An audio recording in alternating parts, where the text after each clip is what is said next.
మన పాఠశాలలో జరుపుకుంటున్న తెలుగు భాష దినోత్సవం గౌరవనీయులైన అధిపతి గారికి, ప్రధానోపాధ్యాయులకు మరియు విద్యార్థులకు మరియు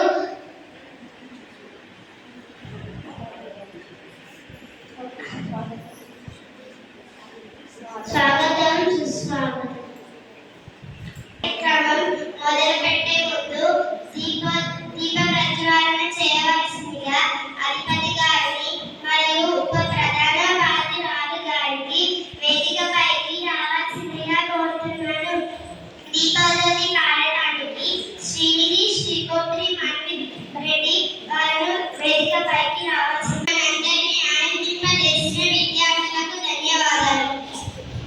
సాహిత్యంలో ఆచార్యుడు పెట్టిన పేరు మన తెనాలి రామకృష్ణ. రాయలవాడిని కూడా తన మాటలతో మెప్పించిన వాడు. మన తెనాలి రామకృష్ణ గురించి మరికొన్ని విషయాలు తెలియజేయడానికి 5వ తరగతి విద్యార్థులకు స్వాగతం.